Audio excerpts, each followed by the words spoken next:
एक गांव में सोनम नाम की एक लड़की अस्पताल के बाहर छोले बेचा करती थी। गर्मा गर्म छोले ले लो, चना जोर गरम बाबू, मैं लाई मजेदार चना जोर गरम, इसमें डाला है बढ़िया मसाला, इसे खाएगा दिल वाला, ले लो चना जोर गरम। सोनम के छोले खूब बिका करते थे।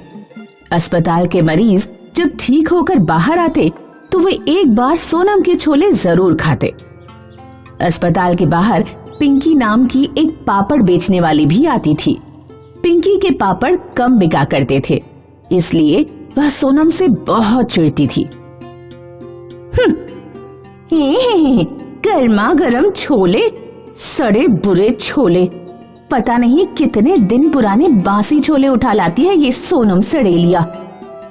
मेरे छोले तेरे गंदे सड़े पापड़ों से तो अच्छे ही हैं। सच बता, कितने दिनों से नहाई नहीं है? सोनम शाम को घर लौटकर अपनी बूढ़ी बीमार माँ की सेवा किया करती थी और उसे दिन भर की बातें भी सुनाती। अम्मा, आज एक अमीर ग्राहक ने मुझे 100 रुपए की टिप दी। ये क्या होता है? जब कोई खुश होकर कुछ एक्स्ट्रा पैसे देता है तो उसे ही टिप कहते हैं। बेटी, तू अपनी शादी के लिए कोई लड़का ढूंढ ले। मैं तो कहीं उठकर जा भी नहीं सकती। पहले तुम पूरी तरह स्वस्थ तो हो जाओ, तब मैं अपनी शादी कर लूंगी। सोनम की माँ का स्वास्थ्य दिन पर दिन बिगड़ता गया। एक दिन उसे अपनी माँ को लेकर अस्पताल जाना पड़ा। पिंकी यह देखकर बहुत खुश हुई। सोनम की अम्मा अस्पताल में है, वो अब छोले बेचने नहीं आ पाएगी। तब तक मैं छोले का धंधा जमा लेती हूँ, ऐसा बढ़िया मौका फिर नहीं मिलेगा। पिंकी ने पापड़ बेचना छोड़ दिया और छोले बेचने लगी। लेकिन पिंकी के छोले का स्वाद लोगों को पसंद नहीं आया और पापड़ की तरह उसके छोले भी बहुत कम बिके। उधर सोनम की माँ की तबीयत ठीक हो गई और वह दोबारा छोले बेचने आ गई। सोनम के वापस आते ही उसके पास ग्राहकों की भीड़ लग गई। मैंने छोले बेचे तो किसी को पसंद नहीं आए, और इस सड़ेलिया के छोले देखो, लोग कैसे लपालप खा रहे हैं। इसे और इसके ग्राहकों को मजा चखाना पड़ेगा। पिंकी चुपके चुपके सोनम पर नजर रखने लगी। एक दिन जब सोनम अपनी छोले की टोकरी बाहर रखकर टॉयलेट के लिए अंदर गई तो पिंकी ने उसके छोलों में खुजली की दवा मिला दी। उस शाम जिसने भी छोले खाए वह खुजली से परेशान हो गया। इस लड़की के छोले खाने से खुजली हो रही है, भगाओ इसे यहाँ से। लोग सोनम को अस्पताल के बाहर से भगा देते हैं। पिंकी यह सब देखकर बहुत खुश होती है। अब आया ना मजा। सोनम वीरपुर जाने वाली सड़क किनारे बैठकर रोने लगी। अब मैं अपनी माँ का इलाज कैसे कराऊंगी? सोनम के पास एक बुढ़िया खाना मांगने आई। बेटी, अपनी टोकरी से कुछ छोले मुझे दे दो, बहुत भूख लगी है। अम्मा, ये छोले मत खाओ, इनमें किसी ने कुछ मिला दिया है। मेरे पास 100 रुपए हैं, चाहो तो ये ले जाओ, कहीं से खाना खरीद कर खा लेना। सोनम ने बूढ़ी औरत को अपना 100 का नोट दे दिया। बूढ़ी औरत ने छोलों के ऊपर अपना हाथ किया, कुछ प्रकाश हुआ, फिर वह बूढ़ी औरत चली गई। सोनम खुजली वाले छोले लेकर घर पहुंची। उसने सारी बात अपनी माँ को बताई। ला, एक चम्मच छोले मैं खाकर देखती हूँ, पता लग जाएगा कि इससे खुजली हो रही है या नहीं। माँ ने एक चम्मच छोले खाए। छोले खाते ही सोनम की माँ एकदम स्वस्थ हो गई। बेटी, मैं बहुत अच्छा महसूस कर रही हूँ और मुझे कहीं खुजली भी नहीं हो रही है। लगता है तुम्हें जरूर कोई गलतफहमी हो गई होगी। तुम इन्हीं छोलों को कल दोबारा बेचने जाना।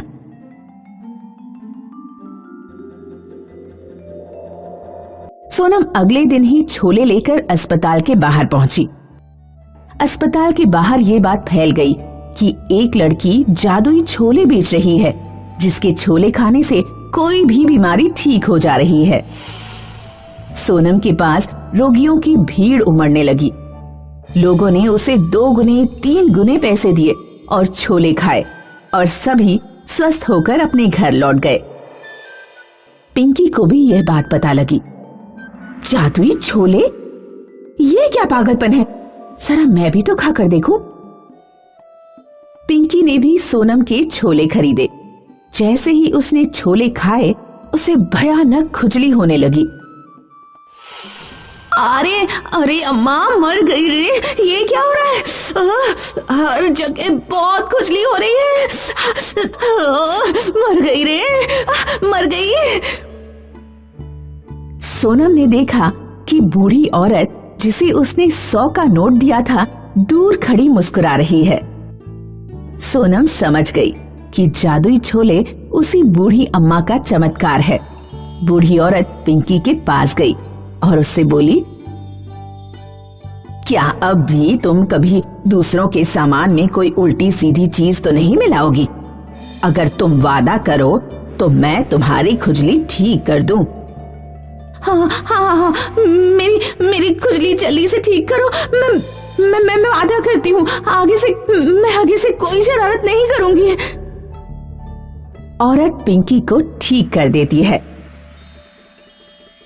और गायब हो जाती है। सोना देने वाली प्रेस।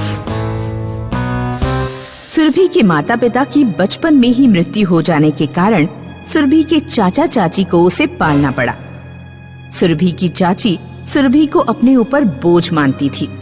एक तो हमारे घर भी लड़की हुई, ऊपर से तुम्हारे भाई अपनी लड़की हमारे ऊपर छोड़कर चले गए। तुम्हारा काम धंधा तो वैसे भी ठीक नहीं चलता। अब हम दो लड़कियों की शादी कैसे करेंगे? समय आने पर सभी लड़कियों की शादी हो जाती। कल मैं सुरभि और दीपिका दोनों के लिए लड़का ढूंढने जाऊंगा। सुरभि के लिए कोई गरीब घर का लड़का ढूंढना और हमारी बेटी दीपिका के लिए कोई अमीर घर का अच्छा लड़का। समझ गए? दीपिका पूरे दिन पड़ी पड़ी सोती रहती, सोकर उठती तो खाती और रोजाना नई नई डिमांड करती।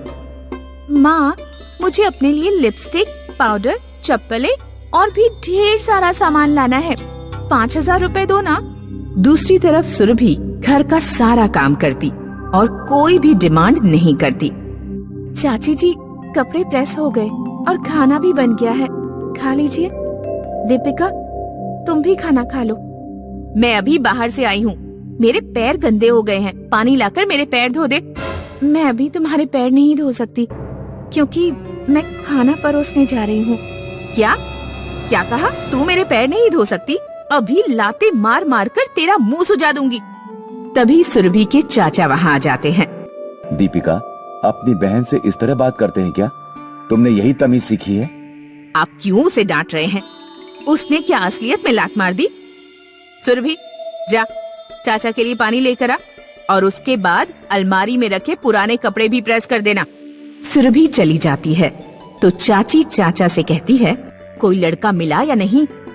हाँ, 2 लड़के मिले हैं। एक अमीर घर का है और दूसरा बहुत गरीब। चाची और चाचा अपनी बेटी दीपिका की शादी अमीर घर के लड़के से कर देते हैं और सुरभि की शादी गरीब लड़के से हो जाती है। सुरभि का पति दिहाड़ी मजदूर था। जिस दिन उसे काम नहीं मिलता उस दिन उनके घर चूल्हा भी नहीं जल पाता। लगता है मुझे भी काम करना चाहिए। अगर हम दोनों काम करेंगे तो शायद हमारे घर का खर्चा आसानी से चल जाए। लेकिन तुम क्या काम करोगी? मैं कपड़े प्रेस करूंगी। चाची भी मुझसे कपड़े प्रेस करवाती थी। सुरभि ने कबाड़ी वाले से एक पुरानी प्रेस खरीदी और कपड़े प्रेस करने शुरू कर दिए। वह गांव के बड़े घरों से कपड़े लाती, उन्हें प्रेस करती और वापस घर पहुंचा कर आती। एक दिन एक बूढ़ी औरत सुरभि के गांव से गुजर रही थी। अचानक तेज बारिश शुरू हो गई और बूढ़ी अम्मा के सारे कपड़े भीग गए। अरे राम रे, सारे कपड़े भीग गए। मुझे तो अभी बहुत लंबा सफर तय करना है। गीले कपड़े पहने रही तो बीमार पड़ जाऊंगी। बूढ़ी अम्मा ने सुरभि के गेट पर कपड़े प्रेस कराने का बोर्ड लगा देखा। वह घर के अंदर गई। बेटी, मेरे कपड़े भीग गए हैं और मुझे जरा जल्दी निकलना है। क्या तुम मेरे कपड़े सुखा दोगी? हाँ अम्मा, आप कुछ देर के लिए मेरी साड़ी पहन लीजिए और अपनी साड़ी मुझे उतार कर दे दीजिए, मैं अभी सुखा देती हूँ। सुरभि कुछ ही मिनट में प्रेस से बूढ़ी औरत की साड़ी सुखा देती है। बेटिया, मेरे पास तुम्हें देने के लिए पैसे नहीं हैं। कोई बात नहीं अम्मा, आप तो मेरी माँ समान हैं। बूढ़ी औरत सुरभि को अपना आशीर्वाद और दुआएं देकर चली जाती है। अगले दिन सुरभि ने कपड़ों पर प्रेस रखी तो कपड़ा सोने का बन गया। अरे ये क्या हो गया? ये कपड़ा तो सोने का बन गया। सुरभि ने फिर दूसरे कपड़ों पर भी प्रेस रखकर देखी। जिस भी कपड़े पर प्रेस रखी जाती, कपड़ा सोने का बन जाता। अजी सुनिए, देखिए ये क्या हो रहा है। लगता है कल जो बूढ़ी अम्मा हमारे घर आई थी, ये सब उन्हीं के आशीर्वाद से हो रहा है। सुरभि और सुरभि का पति सोना देने वाली प्रेस से जल्द ही अमीर हो जाते हैं। उधर सुरभि के चाचा का बिजनेस में बहुत बड़ा नुकसान हो जाता है। उनका घर नीलाम होने वाला था। चाचा जब अपनी सगी बेटी दीपिका के घर से मदद मांगने जाते हैं तो दीपिका के पति ने मदद करने से इनकार कर दिया। सुरभि को जब यह बात पता लगी कि चाचा का घर नीलाम होने वाला है तो उसने वह घर खरीद लिया और चाचा चाची के पास जाकर बोली, चाचा, आपका घर आपसे कोई नहीं छीन सकता। ये लीजिए आपके घर की चाबी। दीपिका और उसके पति ने हमारी कोई मदद नहीं की और सुरभि, तुमने हमें हमारा घर वापस दिलाया। हमने तुम्हारे साथ इतना बुरा व्यवहार किया था, फिर भी तुमने अपने अच्छे व्यवहार को नहीं छोड़ा। हमें माफ कर देना बेटा। माफी मांगने की जरूरत नहीं है चाची। मैंने आप दोनों को ही अपना माता पिता माना, इसलिए मुसीबत के समय मैं आपकी मदद नहीं करूंगी तो कौन करेगा। चाची सुरभि को अपनी असली बेटी से भी ज्यादा प्यार करने लगी और इस तरह वे लोग खुशहाल जीवन बिताने लगे। नरेंद्र दिल्ली में टैक्सी चलाता था। वो रोजाना नई दिल्ली की स्टेशन पर खड़ा हो जाता और स्टेशन से निकल रहे लोगों से पूछता कि वो कहाँ जाना चाहते हैं। कहाँ जाएंगे अंकल? अंकल होंगे तुम्हारे पिताजी, मुझे भाई साहब कहो। ठीक है भाई साहब जी, आप कहाँ जाएंगे? झंडे बालान जाऊंगा, हनुमान जी के दर्शन करने हैं। मैं आपको दर्शन करा दूंगा ना। चलिए टैक्सी में बैठिए। नरेंद्र का रोजाना इस तरह के लोगों से पाला पड़ता रहता। नरेंद्र को सब कुछ झेलना पड़ता। नरेंद्र की कोशिश रहती कि रात को 9 बजे तक वो घर पहुंच जाए। अरे आ गए आप? नहीं, मैं नहीं आया, मेरा भूत आया है। दीपक और कंचन सो गए क्या? नहीं, वो दोनों भूत अभी तक जाग रहे हैं, टीवी देख रहे हैं। कह रहे थे कि उनका आज का होमवर्क बहुत कठिन है, इसलिए आपकी हेल्प की जरूरत पड़ेगी। हेल्प कुछ नहीं होता, हेल्प होता है। हाँ वही कह रही हूँ। काश शादी करने से पहले मैंने दिमाग लगा लिया होता तो मैंने कम से कम किसी ग्रेजुएट लड़की से शादी की होती। अब दिन भर काम भी मैं करूं और उन दोनों भूतों को भी मैं ही पढ़ाऊं। नरेंद्र जब अपने बच्चों को पढ़ाता तो उसके बच्चे उससे ढेर सारे जिज्ञासु सवाल पूछते। पापा, कार और बाकी गाड़ियों के टायरों का रंग हमेशा काला ही क्यों होता है? टायरों का रंग काला इसलिए होता है क्योंकि टायरों को बनाने के लिए जिन पदार्थों का इस्तेमाल किया जाता है उनका रंग काला होता है। पापा, कुछ बादल काले और कुछ बादल सफेद क्यों होते हैं? काले बादलों में पानी ज्यादा होता है, वो सूरज के प्रकाश के सभी रंगों को अवशोषित कर लेते हैं, इसीलिए काले दिखाई देते हैं। जबकि सफेद बादलों में पानी कम होता है, वो प्रकाश के सभी रंगों को रिफ्लेक्ट कर सकते हैं, इसीलिए उनका रंग सफेद होता है। और ठीक से समझाइए ना। और ठीक से समझना है तो तुम इस सवाल को अपने स्कूल के टीचर से पूछना। मैं टीचर नहीं हूँ बेटा, मैं तो सिर्फ ड्राइवर हूँ। बच्चों को सुलाकर नरेंद्र खाना खाने बैठा। सरकारी स्कूल में टीचर बच्चों पर ठीक से ध्यान नहीं देते। आप इनका एडमिशन किसी अच्छे इंग्लिश मीडियम स्कूल में करवा दीजिए ना। जहाँ हर बच्चे पर ध्यान दिया जाता हो। मैं कोशिश करूंगा, लेकिन कमाई में तो कोई बढ़ोतरी नहीं हो रही। कैब ऑटो इतने बढ़ गए हैं कि सवारी मिलना मुश्किल हो गया है। 20 लोगों से पूछो तो कहीं एक सवारी मिलती है। मुझे और बच्चों को छोले कुलचे पसंद हैं। क्या मैं भी रीना भाभी की दुकान में छोले कुलचे बेचना शुरू कर दूं? नहीं, दुकान भी चलेगी नहीं, और किराया खर्च होगा वो अलग। मैं खुद ही कुछ इंतजाम करूंगा। मैं देख रहा हूँ आजकल लोग कैब में जाना ज्यादा पसंद करते हैं। कैब में कमाई भी ज्यादा है और सवारियों को जबरदस्ती बिठाने का झंझट भी नहीं है। फोन से बुकिंग हो जाती है। नरेंद्र ने अपनी टैक्सी बेची और बैंक गया। सर, मैं एक कार लोन पर लेना चाहता हूँ। क्या तुम्हारे पास कोलेट्रल है? सर, मैं पिछले 15 सालों से टैक्सी चलाता हूँ।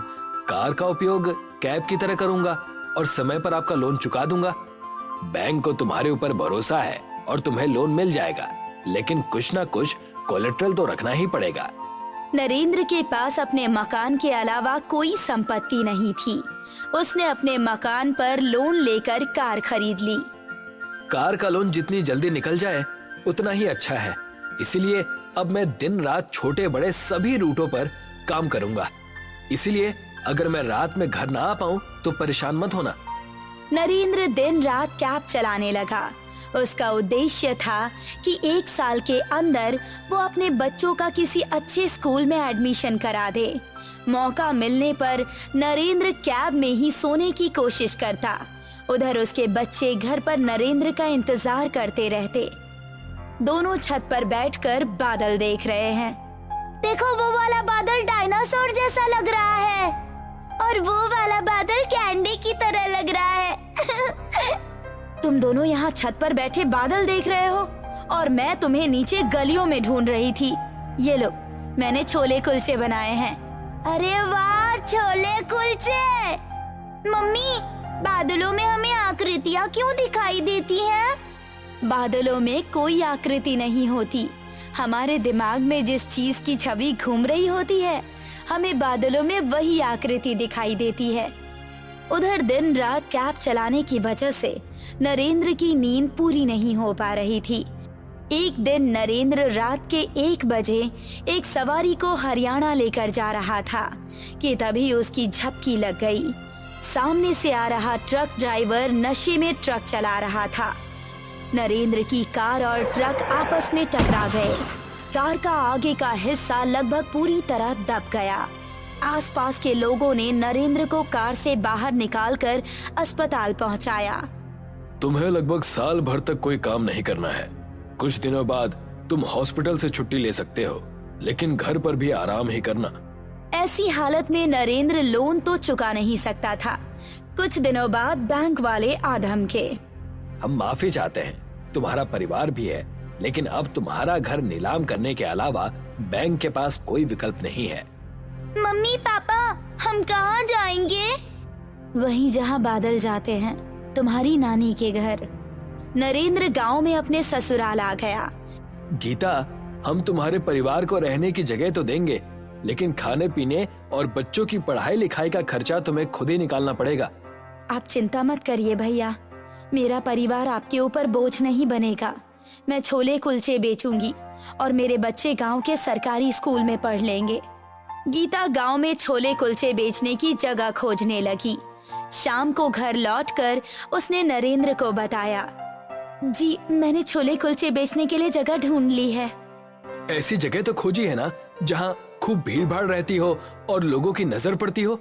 हाँ, गांव में भीकू हलवाई की दुकान सबसे ज्यादा चलती है। वो समोसा, पकौड़ी, जलेबी, मिठाई, कचौरी सब कुछ बेचता है, लेकिन छोले कुलचे नहीं बेचता। मैं उसके बराबर में ही स्टॉल लगाऊंगी। गीता अगले दिन भीकू हलवाई के पास पहुंची। राम राम चाचा जी। राम राम गीता बेटी, बहुत दिनों बाद गांव आई हो। बाल बच्चे सब ठीक तो हैं? जी बच्चे तो ठीक हैं, लेकिन मेरे पति का एक्सीडेंट हो गया है, इसीलिए अब मैं गांव में ही रहूंगी। मैं आपसे ये पूछने आई थी कि क्या मैं आपके बगल में छोले कुलचे का स्टॉल लगा दूं? हाँ लगा लो। मैं तो छोले कुलचे बेचता नहीं, इसीलिए मुझे कोई दिक्कत नहीं है। लेकिन मुझे लगता नहीं कि गांव के लोग मेरा सामान छोड़कर तुम्हारे छोले कुलचे खाएंगे।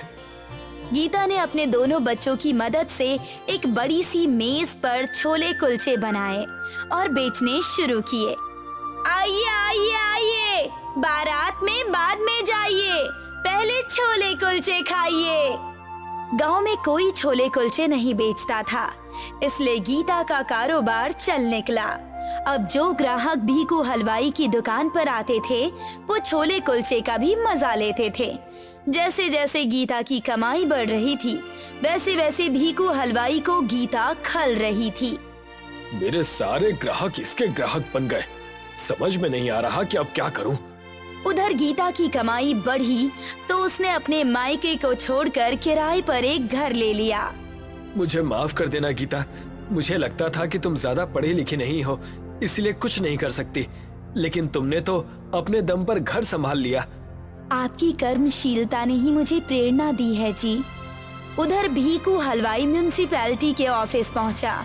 उसने म्युनिसिपैलिटी के अधिकारी को रिश्वत देकर कहा, मेरी दुकान के बगल में सड़क किनारे गीता नाम की एक औरत छोले कुलचे का स्टॉल लगाती है, उसे हटवा देना। 2-4 और दुकानें भी हटवा देना ताकि गीता को ये ना लगे कि उसकी दुकान किसी ने विशेष रूप से हटवाई है। अगले दिन म्युनिसिपैलिटी का अधिकारी सड़क पर पहुंचा। दिल्ली के मशहूर छोले कुलचे, कितने के हैं छोले कुलचे?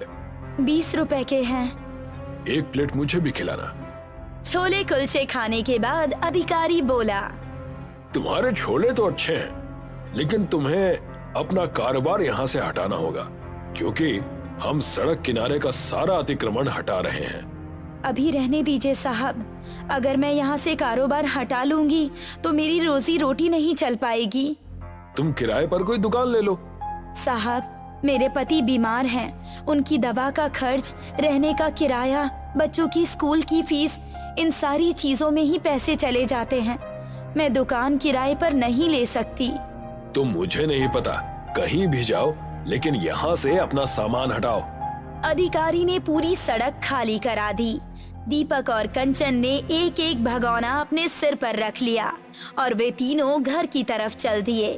दीपक और कंचन ने कभी अपनी माँ को रोते हुए नहीं देखा था, लेकिन आज गीता की आंखों में आंसू थे। धूप में चलते हुए गीता बेहोश होकर गिर पड़ी। उसके बच्चे रोने लगे। पास ही में गणेश भगवान का मंदिर था। कंचन और दीपक अपनी माँ को उठाकर मंदिर में ले गए और प्रार्थना करने लगे। हे गणेश जी, हमारी मम्मी को ठीक कर दीजिए। हमारे पापा पहले से ही बीमार है। अगर माँ भी बीमार हो गई तो हम दोनों को ना तो खाना मिलेगा और ना ही शिक्षा। तभी अचानक मूर्ति में से गणेश भगवान बाहर निकले। तब गीता को होश आ गया। गणेश भगवान ने गीता को 2 बादल दिए। ये बादल हमेशा तुम्हारी छत पर रहेगा। तुम जब चाहो इनसे छोले और कुलचे निकाल सकती हो। ये बादल संकट में भी तुम्हारी रक्षा करेगा। दीपक, कंचन और गीता घर की तरफ गए। बादल उनके ऊपर ऊपर साथ साथ गया। बादल उनकी छत पर जाकर टंग गया। अगले दिन गीता ने बादल से कहा, बादल बादल छोले दो। बादल से छोले गिरे और भगोना भर गया। फिर गीता ने दूसरे बादल से कहा, बादल बादल कुलचे दो। बादलों से कुलचे गिरे और फिर भगोना भर गया। गीता ने छोले वाला भगोना अपने गले में ढोलक की तरह टांग लिया और कुलचे वाला भगोना कंचन और दीपक पकड़कर साथ साथ चल दिए। वे लोग अब घूम घूम कर पूरे गांव में छोले कुलचे बेचने लगे। पहले गीता का स्टॉल एक ही जगह रहता था, इसीलिए गांव के बच्चे बूढ़े सभी वहां तक नहीं पहुंच पाते थे। लेकिन अब गीता सभी घरों के आगे से गुजर रही थी, इसीलिए उसकी बिक्री बढ़ गई थी। गीता अपने घर पहुंचकर नरेंद्र से नोट गिनते हुए कहती है, आज तो मजा ही आ गया, बिना लागत के सिर्फ मुनाफा। एक दिन गीता गांव के सबसे बड़े कपड़ों की दुकान पर अपने बच्चों को कपड़े दिलाने गई। वहां पर उसे वो म्युनिसिपैलिटी का अधिकारी भी मिला। वो भी अपने परिवार के साथ कपड़े खरीदने आया था। म्युनिसिपैलिटी के अधिकारी ने जब गीता को महंगे कपड़े खरीदते हुए देखा तो उसे अपने ऊपर शर्म आ गई। मुझे माफ कर देना गीता जी। उस दिन मैंने आपकी रोजी रोटी छीन ली। दरअसल मैं लालच में आ गया था। भीकू हलवाई, जिसे तुम ताऊ जी कहती हो, उसी ने मुझे तुम्हारा कारोबार अपनी दुकान के बगल से हटाने के लिए रिश्वत दी थी। अच्छा, तो ये बात है। भीकू ताऊ ऊपर ऊपर से मीठा बोलते हैं और अंदर अंदर से मुझसे जलते हैं। उन्हीं ने मेरा कारोबार ठप करवाने की कोशिश की, लेकिन अब मैं उन्हीं की दुकान किराए पर लूंगी। गीता दुकानदार के मालिक के पास पहुंची और उसने दुगने किराए की पेशकश की। दुकान का मालिक तुरंत भीकू हलवाई के पास पहुंचा। भीकू भाई साहब, कल आपको दुकान खाली करनी है। किसी और ने 2 गुने किराए पर यह दुकान ले ली है। लेकिन वो कौन है जो इतना ज्यादा किराया देने को तैयार है? गीता, छोले कुलचे वाली। लेकिन मैं आपकी दुकान बहुत सालों से चला रहा हूँ, आप एकदम मुझे नहीं हटा सकते। मुझे कुछ नहीं सुनना, तुम दुकान खाली करो। जैसे कभी आंखों में आंसू लेकर गीता को अपना स्टॉल हटाना पड़ा था, उसी तरह आज भीकू को अपनी दुकान खाली करनी पड़ी। भीकू को गांव वालों से पता चल गया कि गीता की छत के ऊपर बादल हैं, जिससे वो छोले कुलचे मांगती है। बादल ही तो है, उड़ा देंगे। भीकू ने एक बहुत ऊंचा और ताकतवर फर्राटा पंखा बनाया और बादलों को उड़ाने की कोशिश की। बादल काफी दूर तक उड़ गए, लेकिन फिर वो उड़कर भीकू के सिर पर आ गए और बड़े बड़े ओले बरसाने लगे।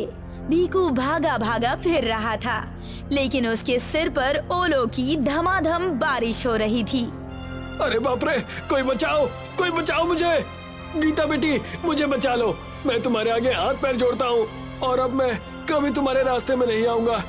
तब गीता ने बादलों से कहा, बादल छत पर वापस लौट आओ। बादल अपनी जगह पर वापस लौट आए और तब कहीं भीकू की जान छूटी। एक गांव में आकाश और विकास नाम के 2 दोस्त रहते थे। आकाश गरीब था, जबकि विकास अमीर था। कल यार पापा एक साइंस एग्जीबिशन में गए और दूरबीन खरीद लाए। बड़े लोग बड़ी बातें। अगर अच्छे दोस्त ना हो तो अमीरी में भी कोई सुख नहीं है। चल, मैंने कल लस्सी पिलाई थी, आज तू समोसे खिला। चलो बाजार चलते हैं। आकाश और विकास बाजार जाते हैं तो देखते हैं कि दुकान पर बहुत भीड़ लगी हुई है। दोनों दोस्त दुकान के पास जाते हैं। काका, दुकान पर इतनी भीड़ क्यों है? समोसे की नई दुकान खुली है। ऐसे बढ़िया समोसे हैं, एक बार खाओगे तो बार बार मांगोगे। ला पैसे दे, 2 समोसे खरीद लेता हूँ। नहीं, बस तू अपने लिए खरीद, मुझे खट्टी डकारें आ रही हैं। आकाश अपने लिए एक समोसा खरीद रहा होता है, तभी विकास की नजर समोसे बेचने वाले पर पड़ती है।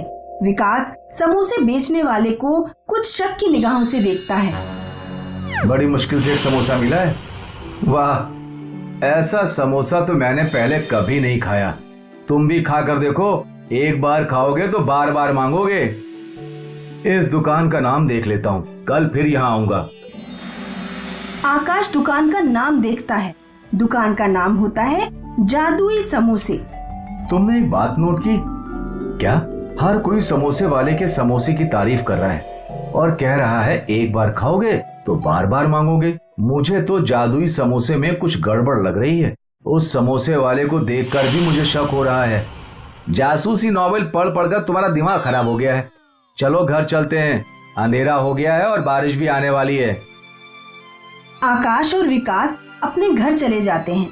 अगले दिन आकाश जब सोकर उठता है तो उठते ही उसे जादुई समोसे वाली दुकान के समोसे खाने का मन करने लगता है। आकाश का चारपाई बुनने का खानदानी काम था। बेटा, रामपाल अपनी खटिया दे गए हैं, सादा बुनाई डालनी है उसमें। जी पिताजी।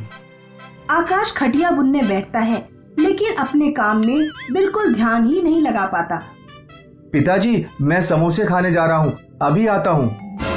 2-3 दिन तो आकाश के पिताजी ने आकाश से कुछ नहीं कहा, लेकिन फिर एक दिन आकाश जब सुबह सुबह समोसे खाने जाने लगा तो पिताजी ने उसे टोक दिया।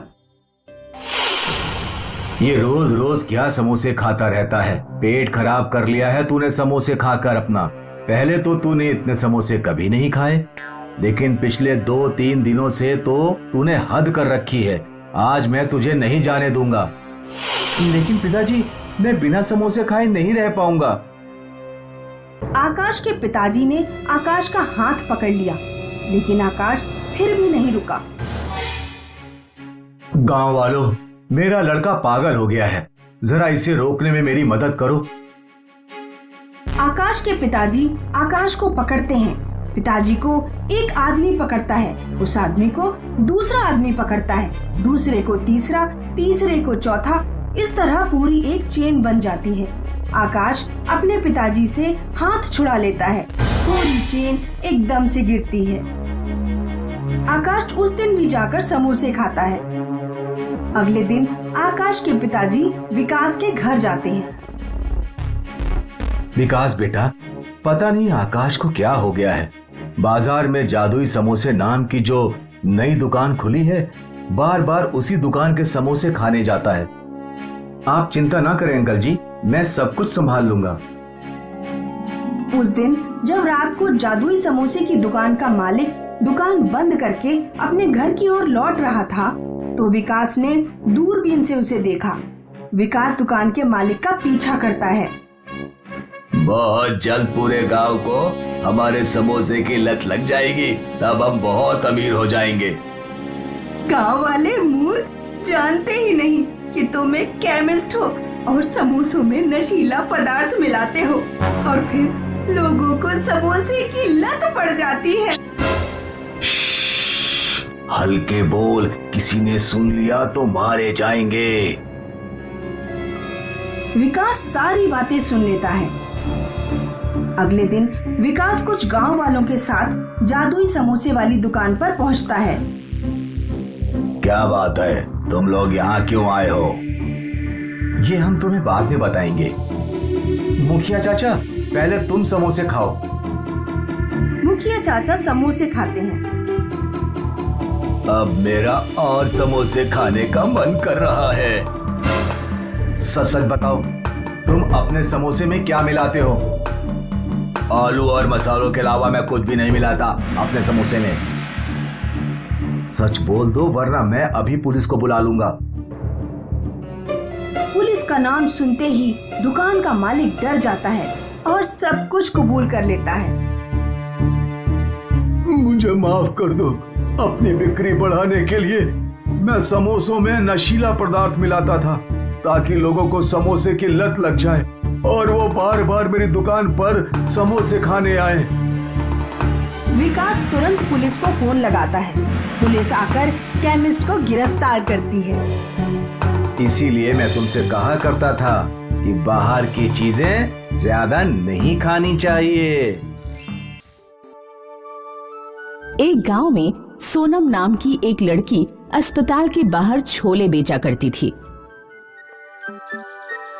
गर्मा गर्म छोले ले लो, चना जोर गरम बाबू, मैं लाई मजेदार चना जोर गरम, इसमें डाला है बढ़िया मसाला, इसे खाएगा दिल वाला, ले लो चना जोर गरम। सोनम के छोले खूब बिका करते थे। अस्पताल के मरीज जब ठीक होकर बाहर आते तो वे एक बार सोनम के छोले जरूर खाते। अस्पताल के बाहर पिंकी नाम की एक पापड़ बेचने वाली भी आती थी। पिंकी के पापड़ कम बिका करते थे, इसलिए वह सोनम से बहुत चिढ़ती थी।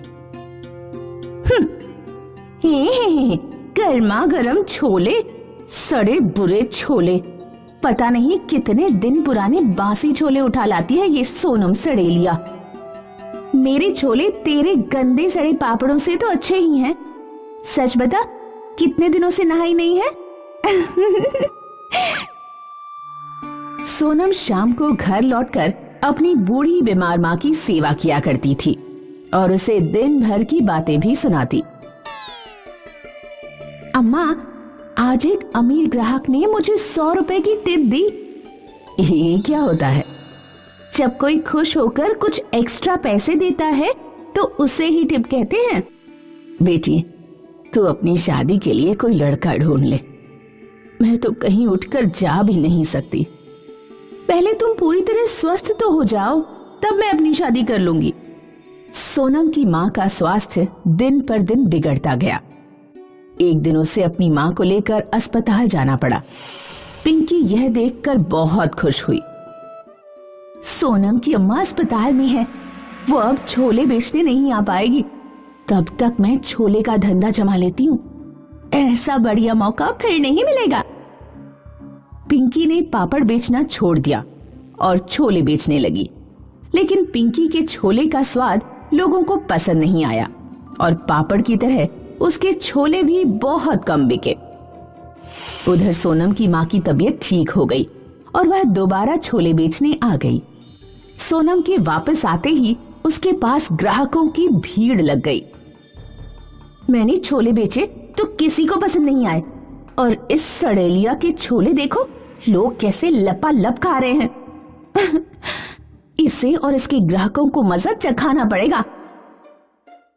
पिंकी चुपके चुपके सोनम पर नजर रखने लगी। एक दिन जब सोनम अपनी छोले की टोकरी बाहर रखकर टॉयलेट के लिए अंदर गई, तो पिंकी ने उसके छोलों में खुजली की दवा मिला दी। उस शाम जिसने भी छोले खाए वह खुजली से परेशान हो गया। इस लड़की के छोले खाने से खुजली हो रही है, भगाओ इसे यहाँ से। लोग सोनम को अस्पताल के बाहर से भगा देते हैं। पिंकी यह सब देखकर बहुत खुश होती है। अब आया ना मजा। सोनम वीरपुर जाने वाली सड़क किनारे बैठकर रोने लगी। अब मैं अपनी माँ का इलाज कैसे कराऊंगी?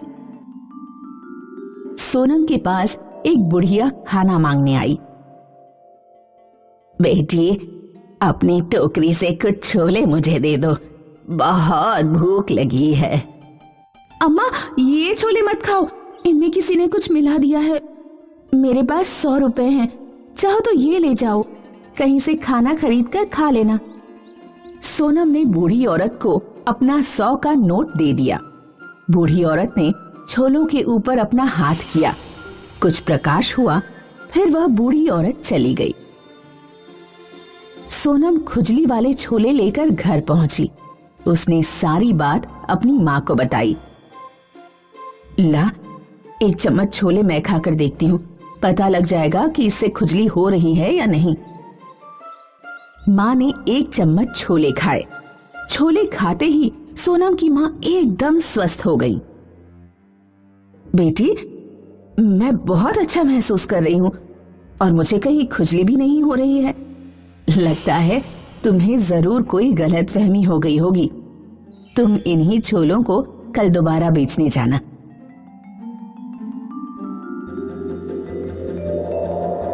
सोनम अगले दिन ही छोले लेकर अस्पताल के बाहर पहुंची। अस्पताल के बाहर ये बात फैल गई कि एक लड़की जादुई छोले बेच रही है, जिसके छोले खाने से कोई भी बीमारी ठीक हो जा रही है।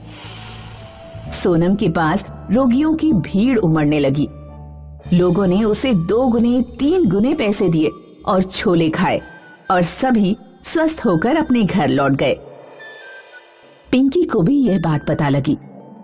जादुई छोले, ये क्या पागलपन है, जरा मैं भी तो खाकर देखूं। पिंकी ने भी सोनम के छोले खरीदे। जैसे ही उसने छोले खाए उसे भयानक खुजली होने लगी। अरे अरे अम्मा, मर गई रे, ये क्या हो रहा है? हर जगह बहुत खुजली हो रही है। मर गई रे, मर गई। सोनम ने देखा कि बूढ़ी औरत जिसे उसने 100 का नोट दिया था, दूर खड़ी मुस्कुरा रही है। सोनम समझ गई कि जादुई छोले उसी बूढ़ी अम्मा का चमत्कार है। बूढ़ी औरत पिंकी के पास गई और उससे बोली, क्या अब भी तुम कभी दूसरों के सामान में कोई उल्टी सीधी चीज तो नहीं मिलाओगी? अगर तुम वादा करो तो मैं तुम्हारी खुजली ठीक कर दूं। हाँ हाँ हाँ, मेरी खुजली जल्दी से ठीक करो। मैं वादा करती हूँ, आगे से कोई शरारत नहीं करूंगी। औरत पिंकी को ठीक कर देती है। और गायब हो जाती है। एक गांव में सोनम नाम की एक लड़की अस्पताल के बाहर छोले बेचा करती थी। गर्मा गर्म छोले ले लो, चना जोर गरम बाबू, मैं लाई मजेदार चना जोर गरम, इसमें डाला है बढ़िया मसाला, इसे खाएगा दिल वाला, ले लो चना जोर गरम। सोनम के छोले खूब बिका करते थे। अस्पताल के मरीज जब ठीक होकर बाहर आते तो वे एक बार सोनम के छोले जरूर खाते। अस्पताल के बाहर पिंकी नाम की एक पापड़ बेचने वाली भी आती थी। पिंकी के पापड़ कम बिका करते थे, इसलिए वह सोनम से बहुत चिढ़ती थी।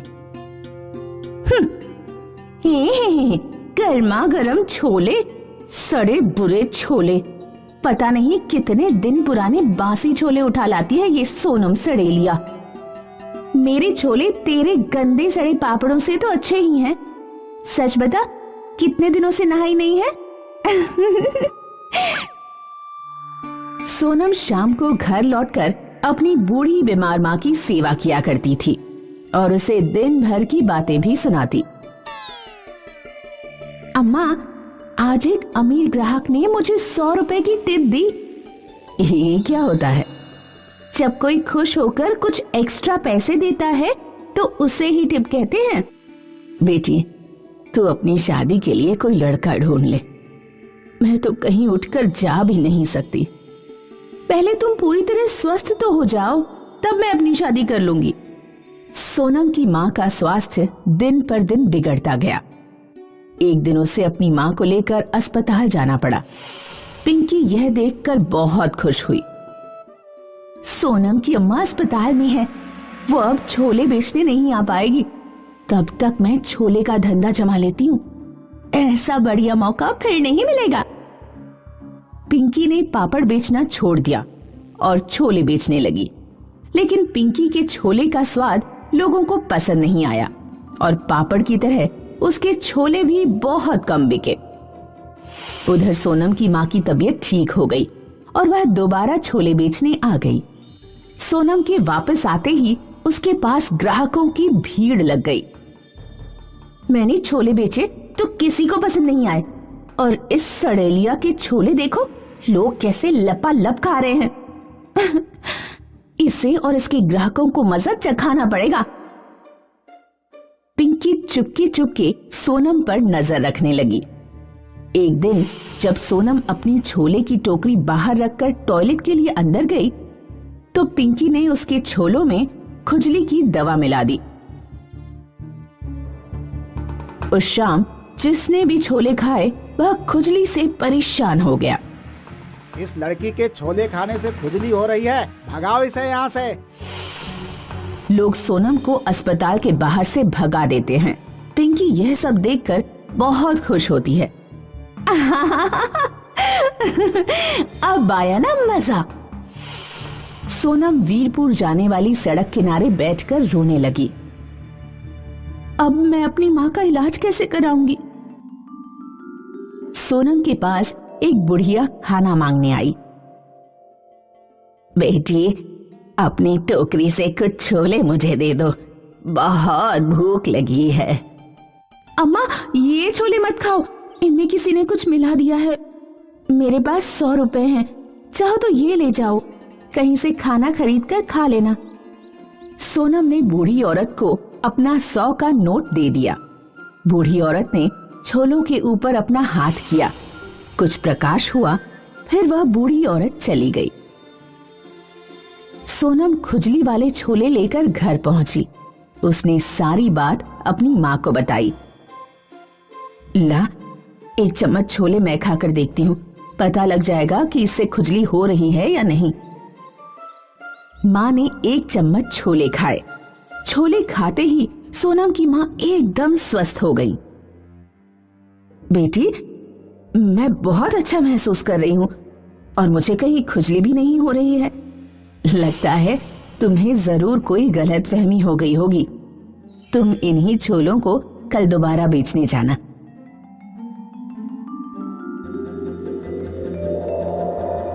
सोनम अगले दिन ही छोले लेकर अस्पताल के बाहर पहुंची।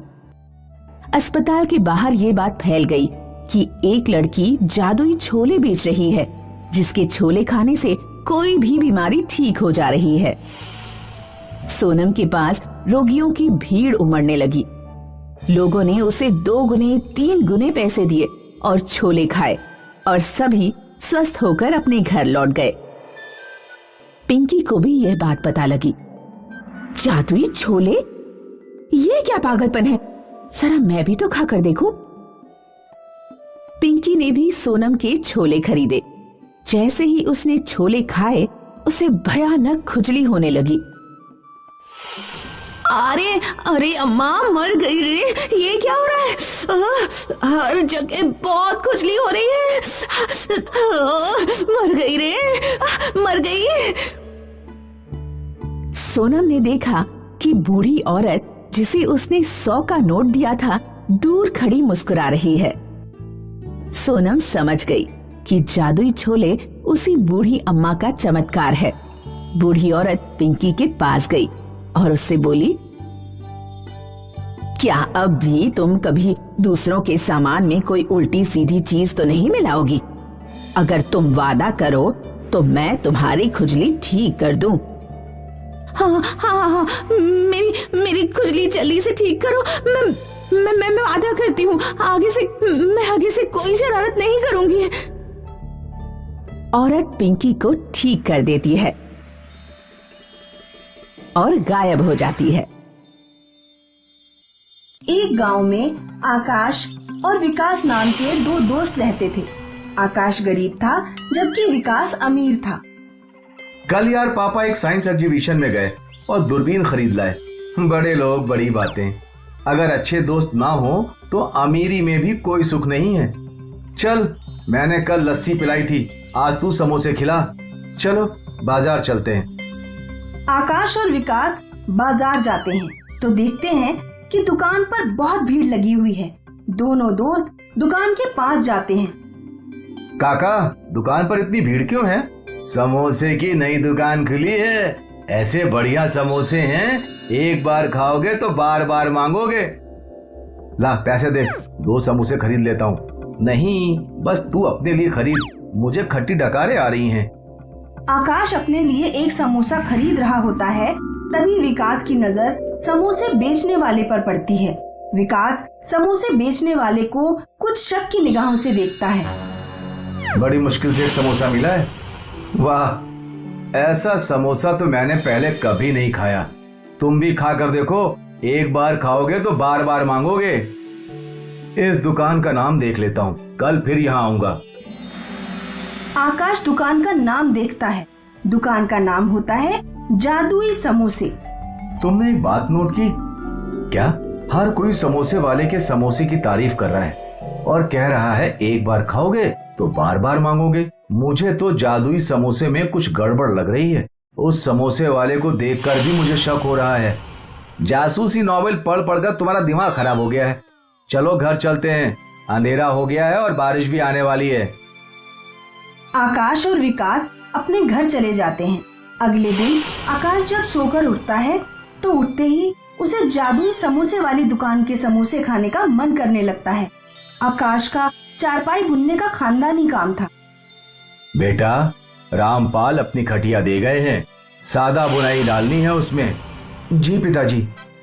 आकाश खटिया बुनने बैठता है लेकिन अपने काम में बिल्कुल ध्यान ही नहीं लगा पाता। पिताजी, मैं समोसे खाने जा रहा हूँ, अभी आता हूँ। 2-3 दिन तो आकाश के पिताजी ने आकाश से कुछ नहीं कहा, लेकिन फिर एक दिन आकाश जब सुबह सुबह समोसे खाने जाने लगा तो पिताजी ने उसे टोक दिया।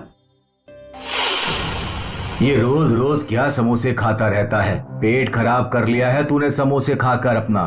पहले तो तूने इतने समोसे कभी नहीं खाए, लेकिन पिछले 2-3 दिनों से तो तूने हद कर रखी है। आज मैं तुझे नहीं जाने दूंगा। लेकिन पिताजी, मैं बिना समोसे खाए नहीं रह पाऊंगा। आकाश के पिताजी ने आकाश का हाथ पकड़ लिया, लेकिन आकाश फिर भी नहीं रुका। गांव वालों, मेरा लड़का पागल हो गया है, जरा इसे रोकने में मेरी मदद करो। आकाश के पिताजी आकाश को पकड़ते हैं। पिताजी को एक आदमी पकड़ता है, उस आदमी को दूसरा आदमी पकड़ता है, दूसरे को तीसरा, तीसरे को चौथा। इस तरह पूरी एक चेन बन जाती है। आकाश अपने पिताजी से हाथ छुड़ा लेता है, पूरी चेन एकदम से गिरती है। आकाश उस दिन भी जाकर समोसे खाता है। अगले दिन आकाश के पिताजी विकास के घर जाते हैं। विकास बेटा, पता नहीं आकाश को क्या हो गया है। बाजार में जादुई समोसे नाम की जो नई दुकान खुली है, बार बार उसी दुकान के समोसे खाने जाता है। आप चिंता ना करें अंकल जी, मैं सब कुछ संभाल लूंगा। उस दिन जब रात को जादुई समोसे की दुकान का मालिक दुकान बंद करके अपने घर की ओर लौट रहा था, तो विकास ने दूरबीन से उसे देखा। विकास दुकान के मालिक का पीछा करता है।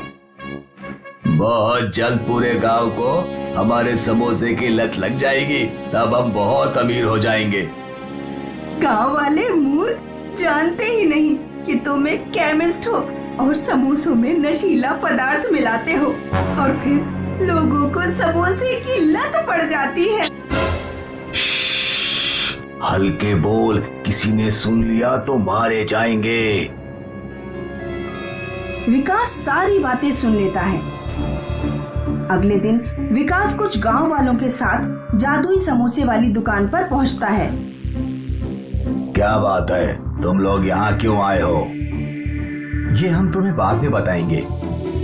मुखिया चाचा, पहले तुम समोसे खाओ। मुखिया चाचा समोसे खाते हैं। अब मेरा और समोसे खाने का मन कर रहा है। सच बताओ, तुम अपने समोसे में क्या मिलाते हो? आलू और मसालों के अलावा मैं कुछ भी नहीं मिलाता अपने समोसे में। सच बोल दो, वरना मैं अभी पुलिस को बुला लूंगा। पुलिस का नाम सुनते ही दुकान का मालिक डर जाता है और सब कुछ कबूल कर लेता है। मुझे माफ कर दो, अपनी बिक्री बढ़ाने के लिए मैं समोसों में नशीला पदार्थ मिलाता था, ताकि लोगों को समोसे की लत लग जाए और वो बार बार मेरी दुकान पर समोसे खाने आए। विकास तुरंत पुलिस को फोन लगाता है। पुलिस आकर केमिस्ट को गिरफ्तार करती है। इसीलिए मैं तुमसे कहा करता था कि बाहर की चीजें ज्यादा नहीं खानी चाहिए। मलकापुर नाम का एक गांव था।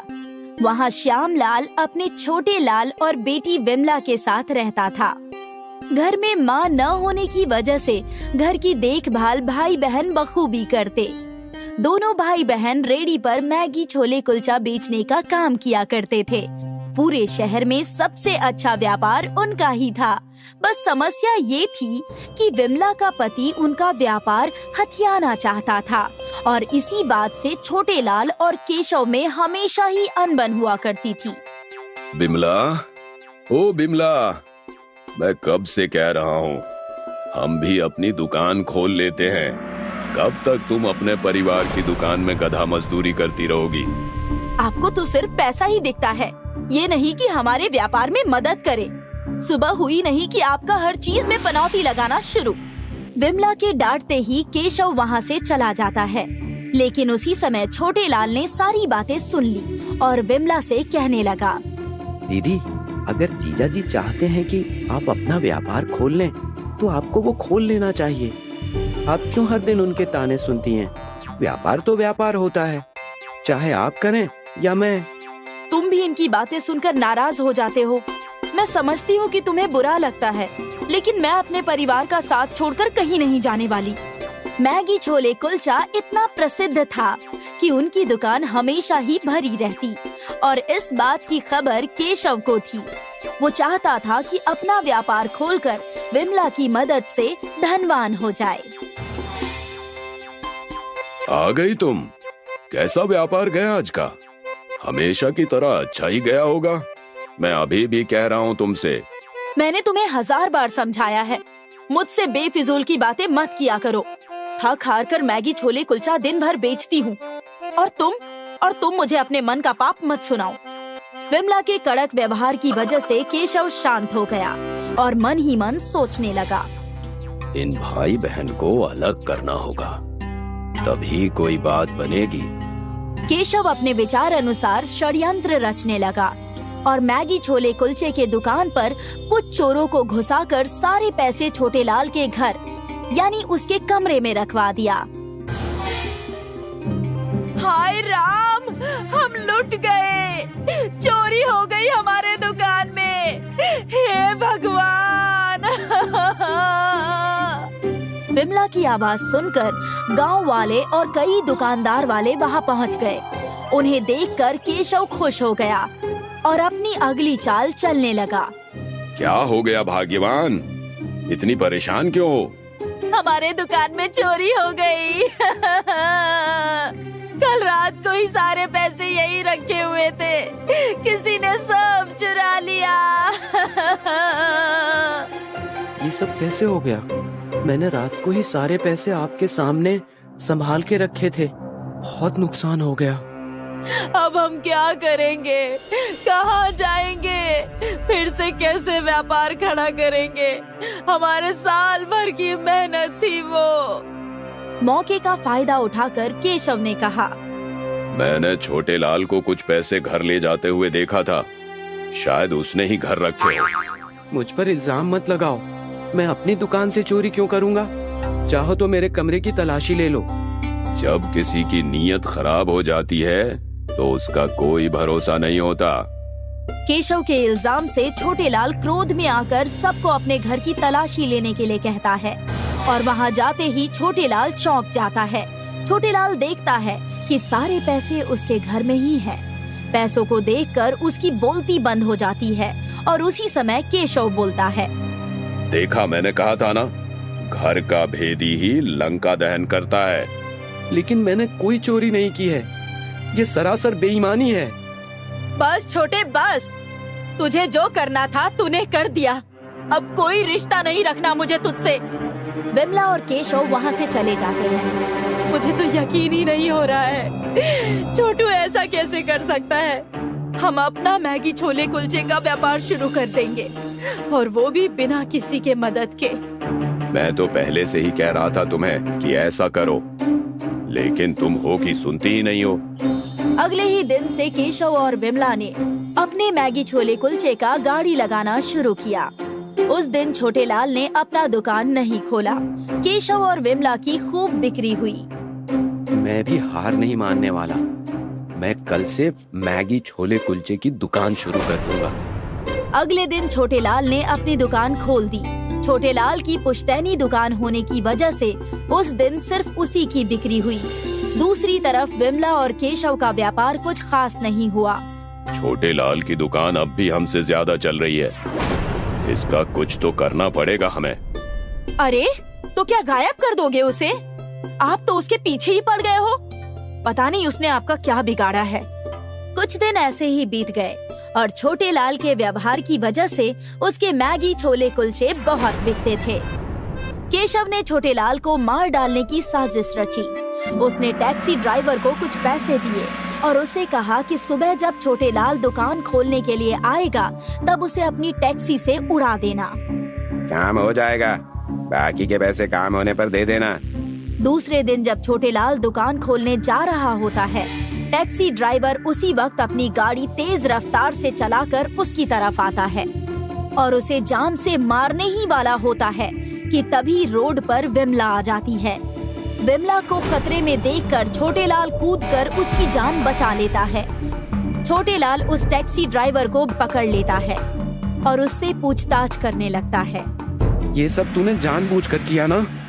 मुझे मारो मत, मुझे पैसे तुम्हारे जीजा ने तुम्हें मारने के लिए दिए थे, गलती से तुम्हारी दीदी बीच में आ गई, मुझे जाने दो। सारी सच्चाई उनके सामने आ जाती है और केशव की चोरी पकड़ी जाती है। विमला केशव को अपने घर से निकाल देती है और अपने भाई छोटेलाल के साथ फिर से मैगी छोले कुलचे बेचने का व्यापार शुरू कर देती है। हमेशा की तरह उनका व्यापार बहुत अच्छा चलने लगता है और दोनों भाई बहन अपने पिता श्यामलाल के घर खुशी खुशी रहने लगते हैं। पारमपुरी नाम का एक गांव था, जहां पर मंजोत अपनी पत्नी ऋचा के साथ रहता था। मंजोत गांव में लकड़ी काटकर लोगों के घर बनाता था और मरम्मत भी किया करता था।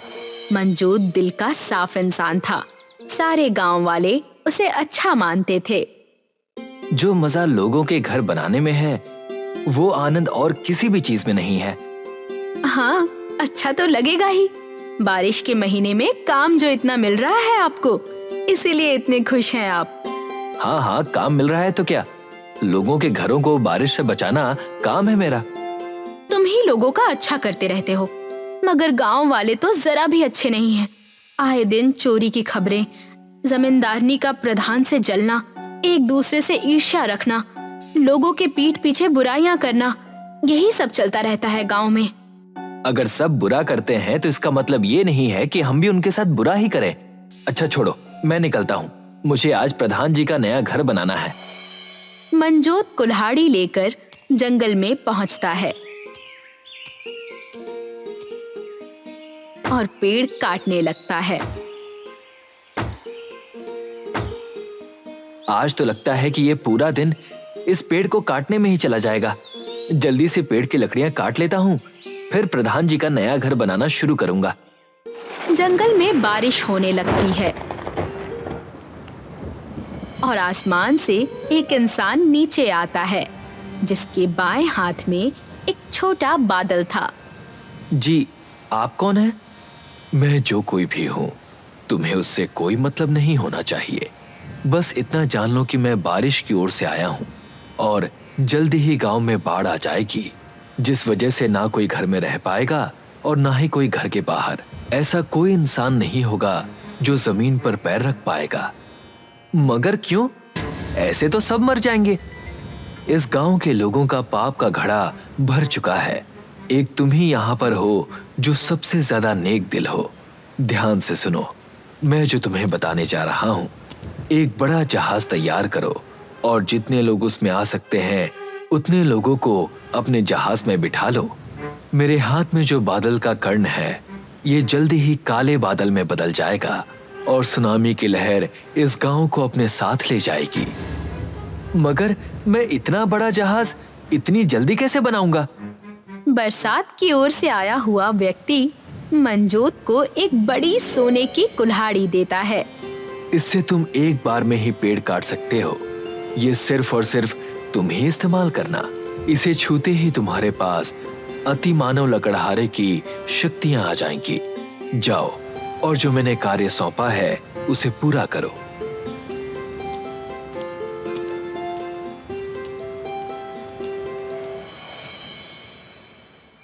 मंजोत प्रधान को जाकर सारी बातें बता देता है। अगर ऐसा है तो तुम जहाज बनाना शुरू कर दो। मैं सारे गांव वालों को इकट्ठा करता हूँ और उन्हें ये खबर सुनाता हूँ। बारिश रुकने का नाम ही नहीं ले रही थी। मंजोत जंगल में जाता है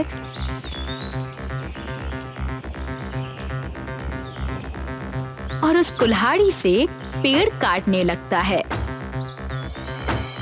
मंजोत बड़ी सी जहाज बनाना शुरू कर देता है और दूसरी ओर प्रधान गांव वालों की बैठक बुलाकर उन्हें सारी बातें बताता है।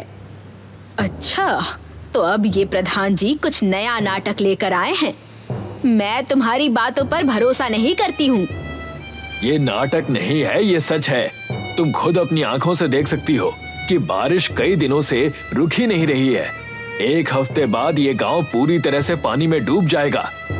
गांव वाले प्रधान की बात मान लेते हैं, मगर जमींदारनी जहाज में बैठने से मना कर देती है और सिर्फ एक हफ्ते बाद मंजोत एक बड़ी जहाज बना लेता है। जमींदारनी को छोड़ प्रधान और गांव के लोग जहाज में चढ़ जाते हैं। गांव में सन्नाटा सा छा जाता है। फिर एक बड़ी लहर गांव में प्रवेश करती है। देखो देखो, पानी की लहर पूरे गांव को नष्ट करने के लिए आ गई है। मगर हम सबको इन सब से डरने की जरूरत नहीं है। हमें तो ये जहाज बचा लेगा। जमींदारनी जहाज की तरफ चली आती है। अरे रुको, रुको मेरे लिए, मुझे छोड़कर कहाँ जा रहे हो? मंजोत जमींदारनी को भी जहाज में ले लेता है और सुनामी पूरे गांव को अपने अंदर समेट लेती है। बाल बाल बच गई मैं। जमींदारनी जहाज को देखती है और स्थिर रह जाती है। ओह, ये कितनी बड़ी जहाज है, मगर यहाँ पर इतनी सारी लकड़ियां क्यों रखी हुई हैं? मंजोत गांव वालों से कहता है, गांव वालों ध्यान से सुनो, इन लकड़ियों को मैंने आप लोगों के लिए जमा किया है। मेरे पास इतना समय नहीं था कि मैं जहाज में आप लोगों के लिए घर बना सकूं। वाह मंजोत, तुम ना होते तो हमारा क्या होता। सबके घर समानता से बनाए जाएंगे। घर में रहने वाले परिवार के हिसाब से घर को बनाया जाएगा। जी, अगर घर में कम सदस्य रहते हैं तो उनके लिए एक छोटा घर बनाया जाएगा, और अगर ज्यादा लोग रहते हैं तो बड़ा घर बनाया जाएगा। बिल्कुल नहीं, मुझे ज्यादा जमीनें इस जहाज में चाहिए। गांव में मेरे जमीन ज्यादा थे। चुप रहो, ये गांव नहीं है जहां जो चाहो वो करो। किस हक से तुम बड़ा घर मांग रही हो? मंजोत ने जैसा कहा है वैसा ही होगा। हाँ हाँ, अभी तुम जमींदारनी नहीं हो, एक आम इंसान हो, हमारी तरह। सब अपना अपना घर बनाने लगते हैं और जमींदारनी असलियत को पचा नहीं पाती है। एक समय था जब मेरे पास बेमिसाल दौलत और शोहरत थी। जमीनों की कभी कमी नहीं थी। खेतों का खान पान भी बढ़िया था। सब इज्जत से पेश आते थे। ये सब एक ही बार में मेरे हाथ से चला गया। सब इस सुनामी की वजह से। अब सब लोग सिर्फ उस मंजोत और प्रधान को ही इज्जत देते हैं।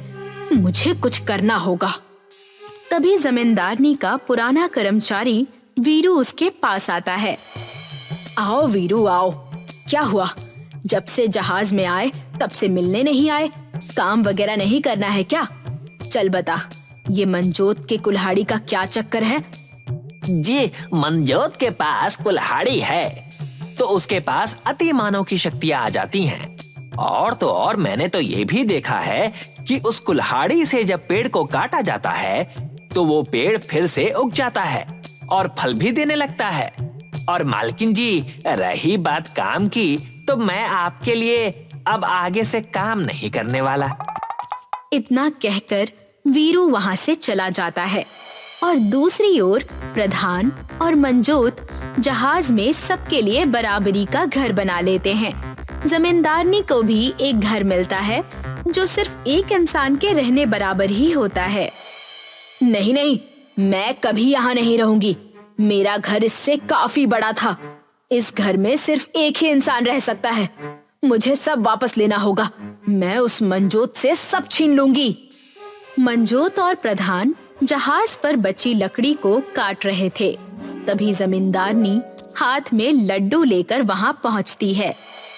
प्रधान और मंजोत, आप लोगों का बहुत बहुत शुक्रिया, गांव वाले और मेरी मदद करने के लिए। मुझे नया घर देने के लिए भी शुक्रिया। ये लीजिए, मैं आप लोगों के लिए लड्डू लेकर आई हूँ। लीजिए, खाइए ना। वाह, आज इस जहाज के गांव में नया चांद कैसे खिल गया। बहुत खुश लग रही हो जमींदारनी। हाँ हाँ, हम भी खुश हैं। अगर आप खुश हैं तो लाइए, दीजिए लड्डू। प्रधान और मंजोत लड्डू खा लेते हैं। खा के थोड़ी ही देर में वो दोनों नीचे गिर जाते हैं और गहरी नींद में सो जाते हैं। और जमींदारनी मंजोत की कुल्हाड़ी को चुरा लेती है और अपने घर के पास आ जाती है। अब आएगा मजा।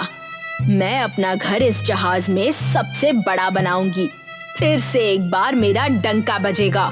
गांव में एक बार फिर लोग मेरी इज्जत करेंगे और मेरे नीचे काम करेंगे। जमींदारनी कुल्हाड़ी लेती है। ये कुल्हाड़ी तो काफी शक्तिशाली है। इसे पकड़कर मानो मुझ में अलग सा बल आ गया हो। अब आएगा मजा जब मैं दूसरों के घर भी इस कुल्हाड़ी के दम से लूटने लगूंगी।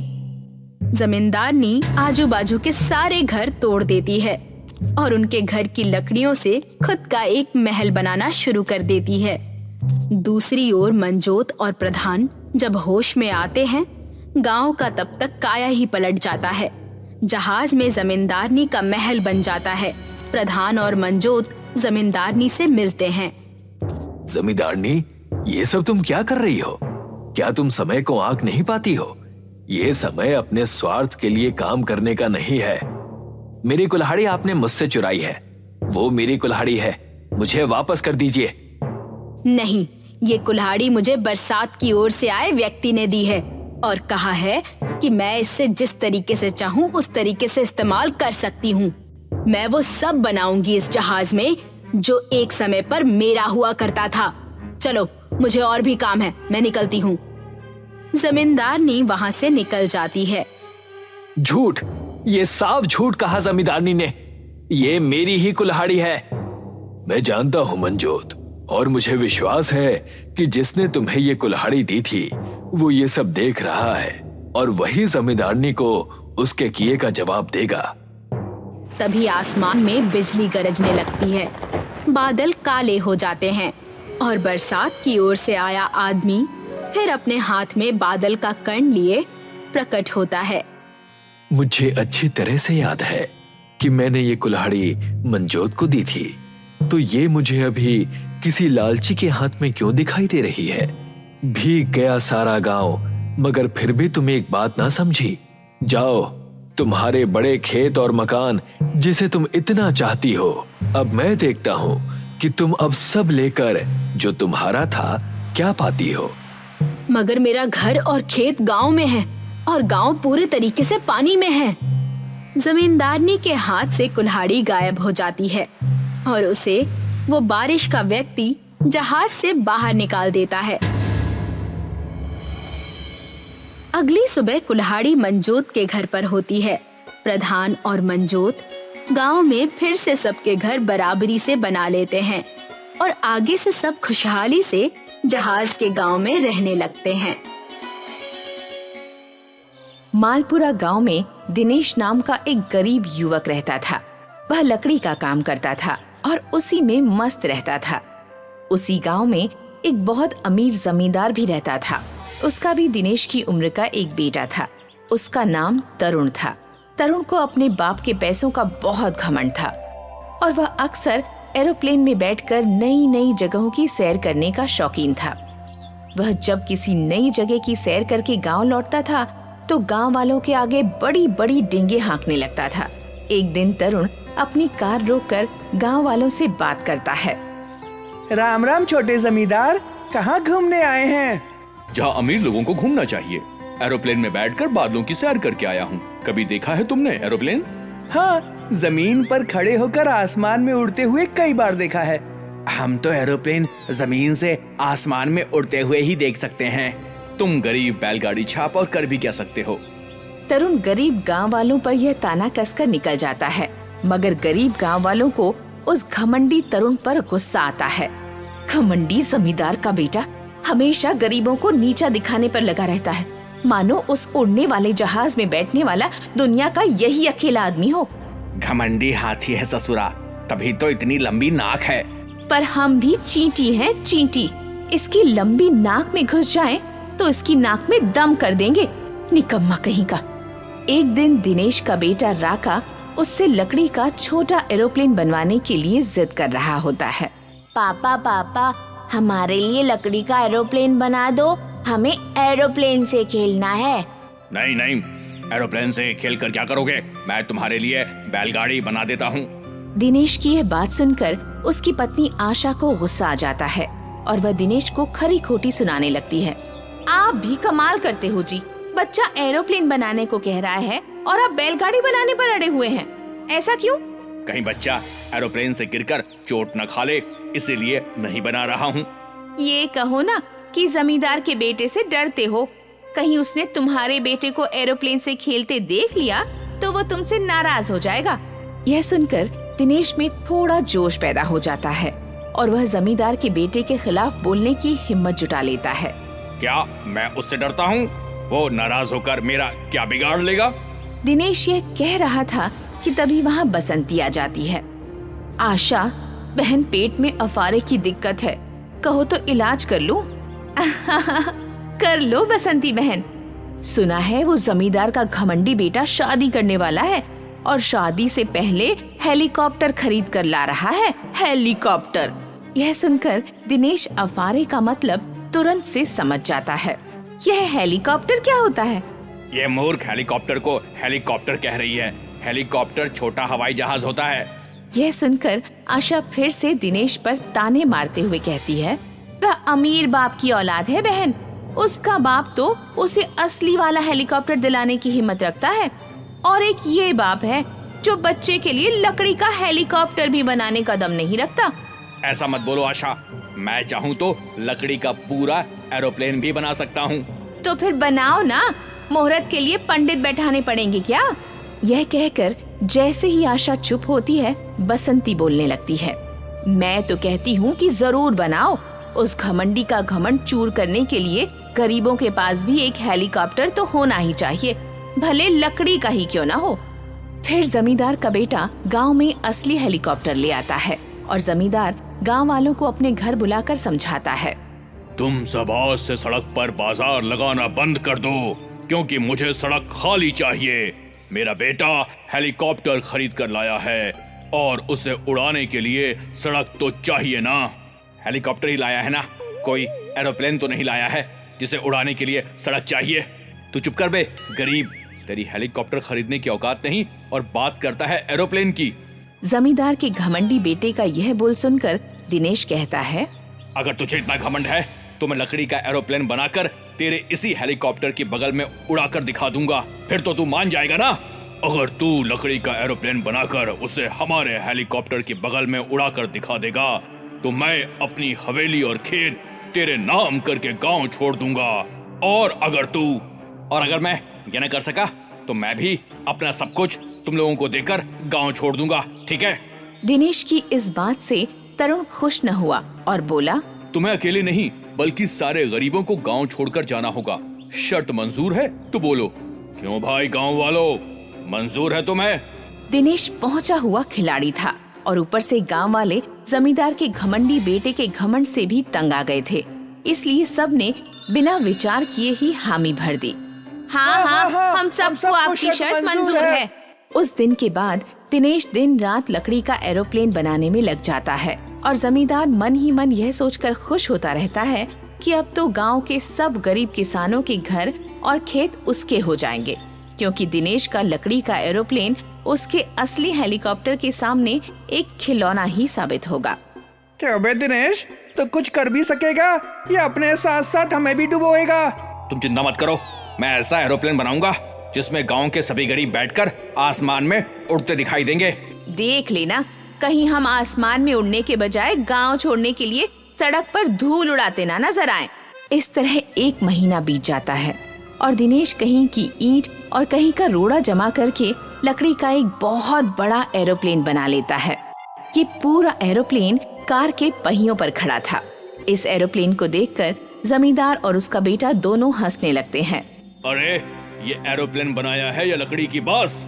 आसमान में उड़ना तो दूर, इसका तो सड़क पर चलना भी मुश्किल है। उनकी ये बात सुनकर गांव वाले डर जाते हैं और दिनेश की तरफ संदेह से देखने लगते हैं।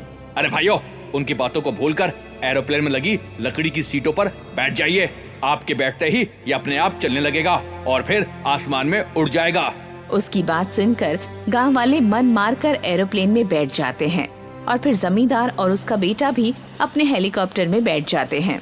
फिर कुछ ही मिनटों में जमींदार का हेलीकॉप्टर तो आसमान के चक्कर काटने लगता है, मगर दिनेश का एरोप्लेन चींटी की चाल से सड़क पर ही चलता रह जाता है।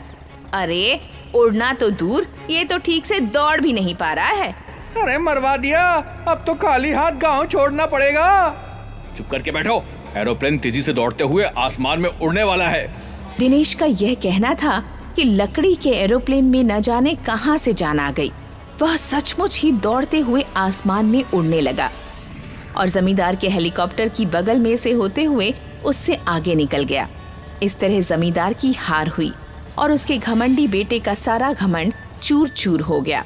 वे दोनों बाप बेटा अपनी हवेली और खेत दिनेश को देकर शहर चले गए। फिर दिनेश ने हवेली अपने पास रख ली और खेत सब गांव वालों में बांट दिए।